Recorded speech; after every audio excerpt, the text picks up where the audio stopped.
Baru kemudian menyampaikan pertanyaannya, fahal 'alal mar'ati min ghuslin, apakah merupakan keharusan terhadap seorang wanita untuk mandi? Untuk mandi wajib, mandi besar. Idzah talamat, apabila wanita tersebut bermimpi. Tentu mimpi yang dimaksud bukan sembarang mimpi. Tentu mimpi yang dimaksud bukan mimpi-mimpi biasa yang dia merupakan bunga-bunga tidur, akan tapi mimpi khusus, yaitu mimpi basah. Dan mimpi basah biasanya seseorang di dalam mimpinya bermimpi berhubungan badan. Itu maksud daripada mimpi yang ditanyakan. Apabila terjadi mimpi yang seperti itu pada seorang wanita, apakah wajib baginya untuk mandi? Lihat pertanyaan yang malu untuk ditanyakan oleh seorang wanita. Namun Ummu Sulaim, sifat malu tidak menghalanginya untuk bertanya. Itu yang kemudian membuat Aisyah mengatakan apa yang ia katakan, ni'man nisa nisaul ansar, ni'man nisa nisaul ansar. Dan pertanyaan Ummu Sulaim ini menjadi ilmu bagi miliaran manusia setelah beliau radhiyallahu anha wa ardhaha. Karena umat Nabi setelah para sahabiyat miliaran, wanitanya miliaran.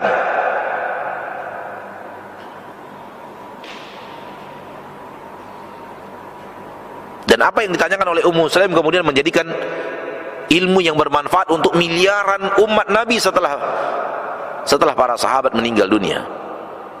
Lihat kemuliaan yang dihasilkan oleh ilmu, yang dihasilkan oleh seorang Ummu Sulaim dengan melawan rasa malunya untuk bertanya perkara yang seharusnya malu ditanyakan oleh seorang wanita langsung kepada seorang lelaki. Maka ini kemuliaan dan bukan suatu hal yang tercela. Dan ini menunjukkan kekuatan, keberanian seorang Ummu Sulaim. Makanya tadi kita katakan bahwa tidak bertanya, padahal kita butuh bertanya untuk kita amalkan agar jangan salah beramal. Tidak disebut oleh sebagian ulama sebagai sifat malu, tapi disebut sebagai sifat lemah, sifat al-ajz. Tidak berani bertanya, padahal dia harusnya bertanya, karena ini perkara syariat yang akan diamalkan. Maka kekuatan, keberanian seorang Ummu Sulaim telah memberikan berkah yang luar biasa. Sampai 1400 tahun lebih setelah wafatnya Ummu Sulaim, apa yang beliau tanyakan ini menjadi ilmu bagi miliaran manusia. Dan semua orang membutuhkannya, baik wanita atau pria. Wanita untuk mereka amalkan, pria untuk mereka ajarkan kepada istri dan anak-anaknya.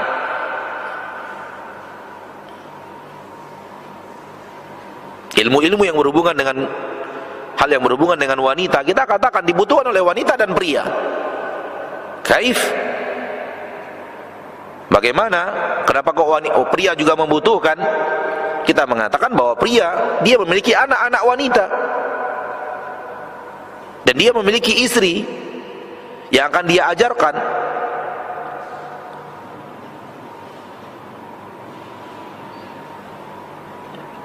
Maka lihatlah keberkahan dari sebuah sifat terpuji milik Ummu Sulaim radhiyallahu anha wa ardhaha. Apakah seorang wanita diharuskan baginya untuk mandi manakala dia bermimpi, kata Nabi, iya idza ra'atil ma, idza ra'atil ma, apabila ia melihat air yang keluar dari kemaluannya setelah bermimpi itu. Dan maksudnya di sini adalah mani. Dan maksudnya di sinilah air, bukanlah semua air, akan tetapi yang dimaksud adalah air mani. Dan ini juga merupakan sebuah akhlak yang mulia yang dipertontonkan dan dicontohkan oleh Nabi kita tercinta Muhammad sallallahu alaihi wasallam. Manakala berbicara tentang perkara-perkara yang memang biasanya malu untuk diucapkan dan menggunakan kalimat-kalimat kiasan yang bisa difahami, mudah untuk difahami, maka Nabi biasanya tidak langsung to the point menyebut kalimat-kalimat tersebut, tapi menggunakan kalimat kiasan yang mana kiasan tersebut sangat mudah untuk difahami. Alma sangat banyak cabang-cabang dan contoh-contohnya, beraneka ragam air jenisnya di permukaan bumi. Air laut, air sungai, air ini, air itu. Akan tetapi ketika Nabi menyebut air dalam pertanyaan yang seperti ini, maka nyata dan jelas apa yang dimaksud dengan air dalam kata-kata Rasul kita tercinta sallallahu alaihi wasallam. Maka Nabi menggunakan kalimat-kalimat pengganti yang lebih nyaman untuk diucapkan, dan yafi bil ghard, dan menyampaikan maksud dan tujuan secara benar dan sangat mudah untuk difahami oleh orang yang bertanya. Nabi tidak menyebut dia harus mandi apabila dia melihat mani keluar dari kemaluannya. Nabi tidak menyebutkan kalimat yang seperti itu. Nabi cukupkan dengan sebuah kalimat singkat yang sangat bisa difahami. Dan ini contoh daripada akhlak Rasul kita yang mulia sallallahu alaihi wasallam.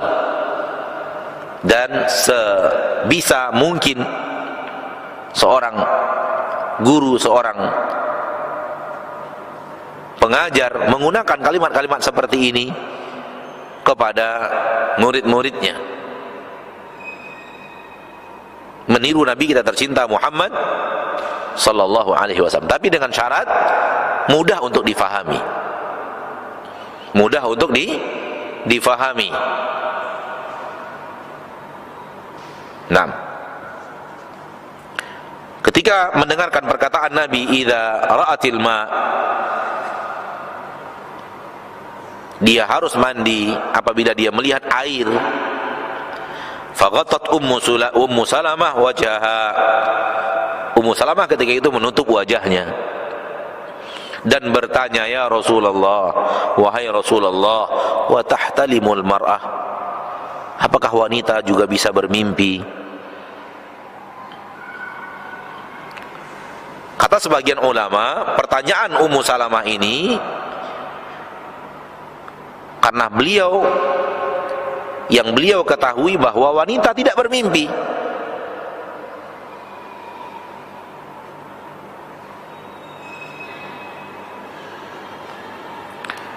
Sehingga ketika pertanyaan ini datang, Ummu Salamah bertanya, disebabkan beliau ketahui bahwa wanita tidak bermimpi, sehingga bertanya, ya Rasulullah, wa tahtalimul mar'ah, apakah wanita juga bermimpi, mimpi basah itu? Ini dalil kata sebagian para ulama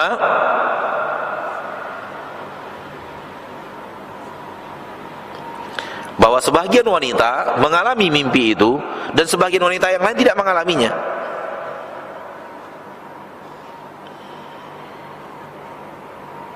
Sehingga Ummu Salamah terheran radhiyallahu anha wa ardhaha